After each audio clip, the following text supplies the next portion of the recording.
안녕하세요. 오늘의 주요 뉴스를 스케치해드리는 HTC 뉴스캐치의 탑프로입니다.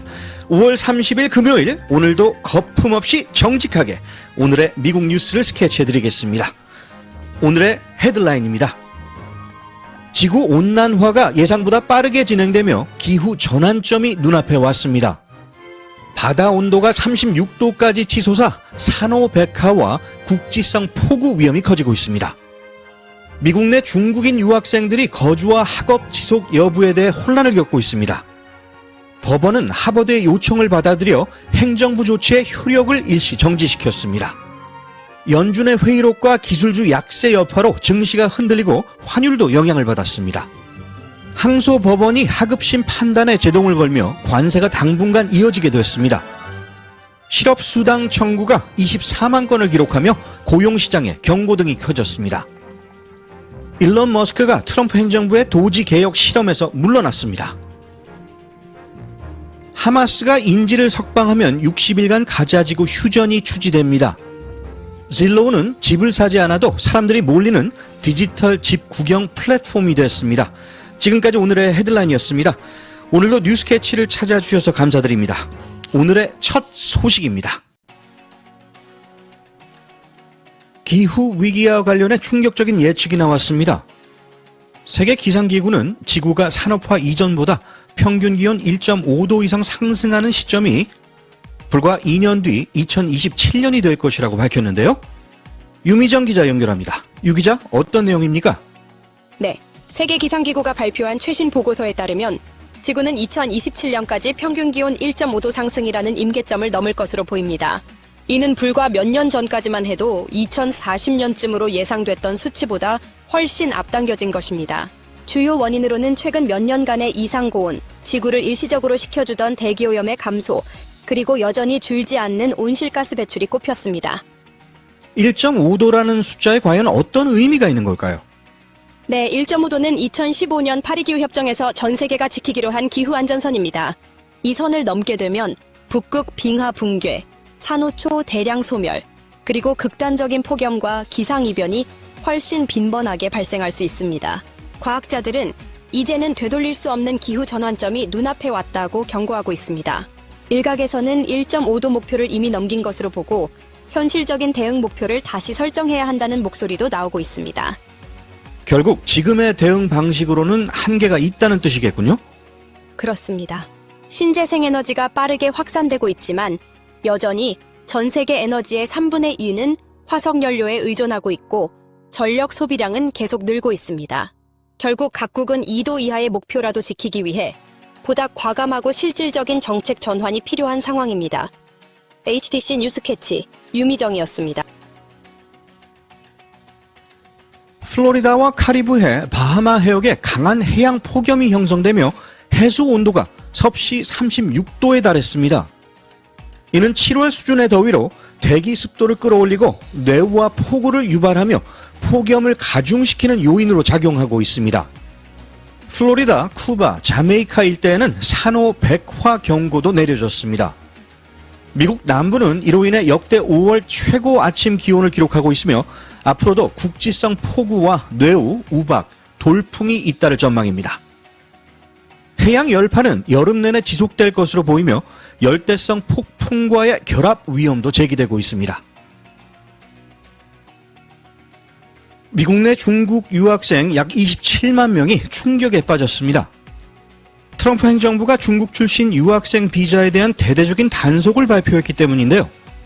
이아람 기자 연결해 보겠습니다. 이 기자, 어떤 내용입니까? 네, 트럼프 행정부는 어제 중국 유학생들을 대상으로 한 비자 소지자 단속을 전격 발표했습니다. 현재 미국에서 학위를 준비 중인 중국 유학생 수는 약 27만 7천 명으로 인도에 이어 두 번째로 많습니다. 이 조치가 구체적으로 어떤 영향을 줄 수 있을까요? 단기적으로는 비자 갱신과 신규 발급이 제한될 수 있고 장기적으로는 유학생들이 학업을 중단하거나 다른 나라로 진학을 고려해야 하는 상황까지 번질 수 있습니다. 또한 미국 대학들도 재정적 타격이 불가피해 보입니다. 중국 유학생들은 대부분 장학금 없이 전액 등록금을 내고 있어 대학 운영에도 큰 영향을 미치고 있었기 때문입니다. 그렇군요. 그런데 트럼프 행정부가 갑자기 이런 조치를 취한 배경은 뭘까요? 네, 최근 미국 내 정치권에서는 중국을 경제, 안보, 군사적 위협으로 규정하는 분위기가 강해지고 있습니다.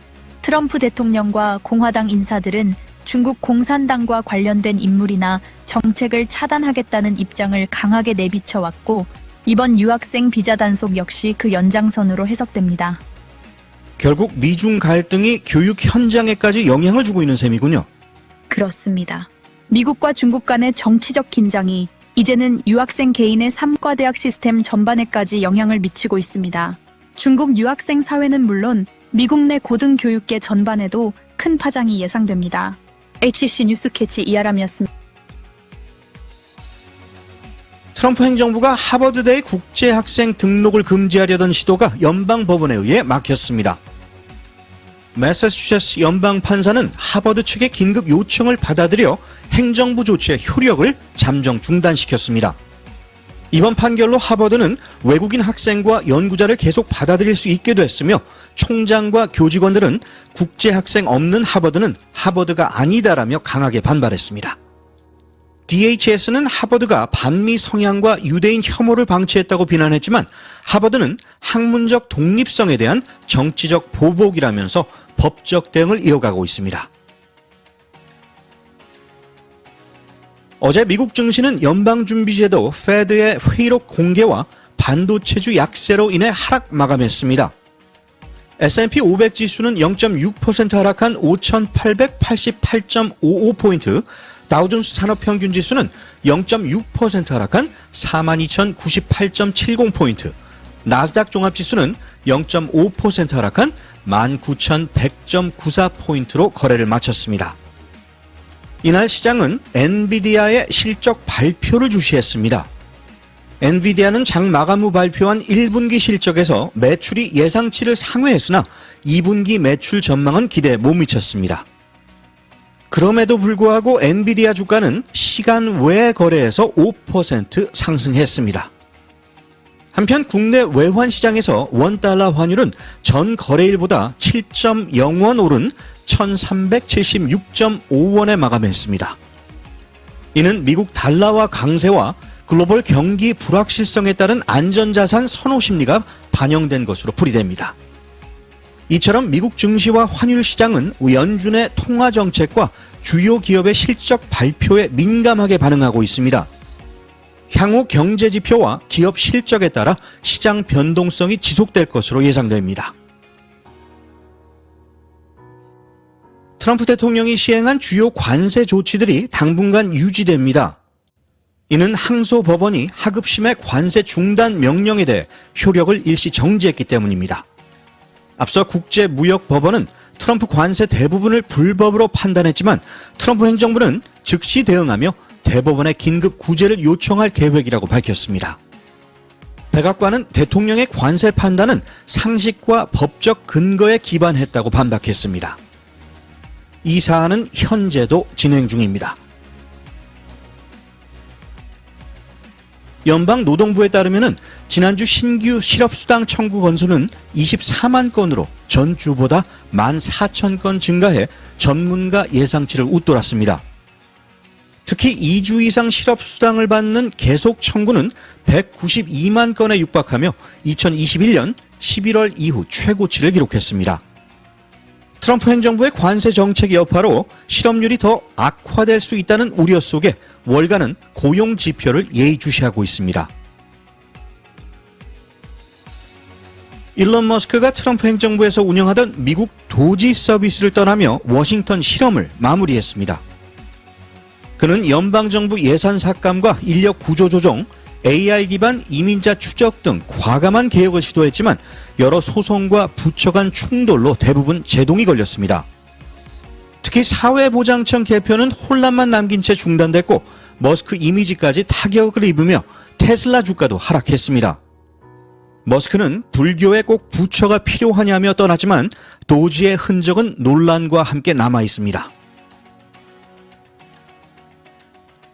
미국 중동 특사 스티브 위트코프가 하마스의 인질 10명 석방을 조건으로 한 60일간의 가자지구 휴전안을 제시했습니다. 휴전 첫 주에 생존 인질 10명을 절반씩 나누어 석방하고 인질 시신 18구도 이스라엘에 반환하는 내용이 담겼습니다. 이스라엘군은 점령 지역에서 철수하고 구호품 배부는 유엔이 담당하게 됩니다. 네타냐후 총리는 이 제안을 수용했지만 하마스는 영구 휴전이 빠졌다면서 일부 수정 요구 중입니다. 양측은 합의에 근접했으며 트럼프 대통령이 곧 휴전 세부 내용을 발표할 가능성이 있습니다. 버지니아에 사는 마케팅 컨설턴트 헤더 맥힐헤니는 SNS 대신 질로우에서 시간 보내는 걸 즐깁니다. 실제로 집을 살 계획은 없지만 플로리다 농가, 덴버 타운하우스, 스코틀랜드의 전원주택까지 스크롤하면서 내가 살았을지도 모르는 삶을 상상하는 거죠. 그녀처럼 많은 사람들이 단순한 호기심, 인테리어 감상 혹은 이웃 시세 확인용으로 질로우를 찾습니다. 질로우는 2025년 1분기 동안 24억 건의 방문을 기록했지만 실제 거래된 주택은 400만 건에 불과했습니다. 사진 속 높은 천장, 매물의 구조, 세금 정보, 레노베이션 힌트까지 제공하는 질로우는 부동산 플랫폼 그 이상입니다. 심지어 연인 집을 미리 검색하거나 이혼이나 이사 조짐을 파악하는 데도 활용이 됩니다. 하지만 전문가들은 꾸며진 사진과 현실의 괴리를 경계하라고 말합니다. 결국 질로우는 단순한 거래 사이트가 아니라 현대인의 상상과 사회적 호기심을 만족시키는 디지털 탐색 공간이 된 셈입니다. 에머슨이라는 사람이 이런 말을 했네요. 너무 소심하고 까다롭게 자신의 행동을 고민하지 말라. 모든 인생은 실험이다. 더 많이 실험할수록 더 나아진다라고요. 오늘 여러분의 삶의 현장을 실험실로 한번 꾸며보시는 게 어떻겠습니까?